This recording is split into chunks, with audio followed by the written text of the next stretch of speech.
Good evening, everyone. Welcome to the Journey to Become Wealthy. My name is Kelvin Reed, and today is Wednesday. Another very volatile, crazy day in the market. However, there was money to be made. Before we get into it, make sure you guys like, subscribe to the channel, hit that notification bell so that you get notified when I make videos. So, first of all, I just want to kind of give you guys an update because we know the Fed has something to talk about today. And also, we know on Monday I talked to you guys about the stimulus checks. California was dropping stimulus checks. So now it's not just California.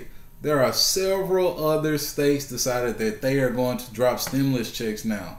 And we can talk about it, right? That along with what the Fed said. Stimulus checks, which states are sending tax rebates to residents? California, for one, is dispersing up to $1,050 in inflation relief payments to eligible taxpayers. Dan Avery wrote this. But for me, what's important is what states are doing it, right? So we have California here, Colorado, Delaware, Georgia, Hawaii, Idaho, Indiana, Maine, Minnesota, New Jersey, New Mexico, New York, Virginia. So all of these states, you guys, are considering or trying to push out more stimulus. And we know that stimulus is one of the major reasons for inflation right now. That on top of oil prices, on top of supply and demand, on top of businesses, and just everything taking advantage of the prices and extra money that was in circulation. So is this a good idea? I don't think so. I think many of these states are going to what caused was this stagflation period. The feds are trying to go against this. They're increasing interest rates while states are steady putting out more cash in circulation. Hence inflation. And I found it very crazy. Well, not crazy, but coincidental that Jerome Powell actually had something to talk about as far as the pandemic. So CNN Business, the pandemic may have forever altered the economy, Fed Chair Powell said. So he said that on today, right? And I'm going to read some of these quotes, some of the parts that I thought was important. The economy is being driven by very different forces. COVID-19, Ukraine and Russia. What we don't know is whether we'll be going back to something that looks like or a little bit like what we had before, Powell told a panel that included European Central Bank President Christine Lagarde and Bank of England Governor Andrew Bailey. The central bank heads, who collectively hold around $20 trillion on their balance sheets, discussed how new forces, COVID-19, Ukraine, Russia, oil, just everything, have changed inflationary dynamics and global economic landscapes perhaps forever. I don't think we're going back to that pre-COVID period of low inflation, noting that Russia's invasion of Ukraine will change the picture and the landscape within which we operate.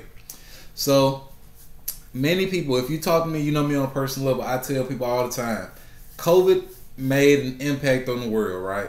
We may never go back to how things were pre-COVID. I mean, Walmart being 24 hours. People working inside the office instead of it being hybrid or working remotely now. All of these different variants have been thrown into the equation now. The world has changed. So is inflation, high inflation numbers going to be a part of it? Is the world, the government, the economy, the politics, and all of this going to evolve in order to keep up? So now businesses, well, they had to put out more money. Is this just the way of the world now? Are we going to see 5, 6, 7, 8% interest inflationary numbers for the next several years? Or will we get inflation down? Will there be a stagflation battle? Will we go into this recession and make things worse? It's so much going on, and that's what the Fed is having to figure out. And us as investors, we have to figure out how can we make money during these times.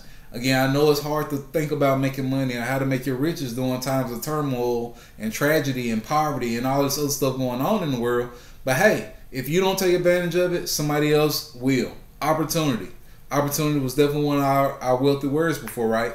I like to take advantages of as many opportunities as possible. And a lot of money is made during these times when the market's coming down, whether it's from put options or having the ability to buy these stocks at extremely low prices, or if you got them when they were high, got out, and now you're back in during these low prices.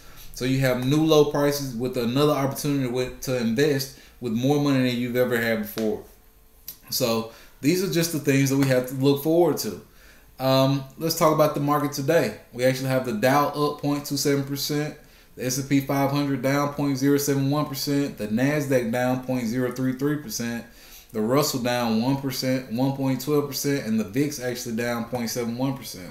So all major index came down, right? All of them came down for the third day in a row, and that's fine, right? But these are extremely flat numbers, extremely flat. And we're not hurt by this. We didn't take a major beating by this.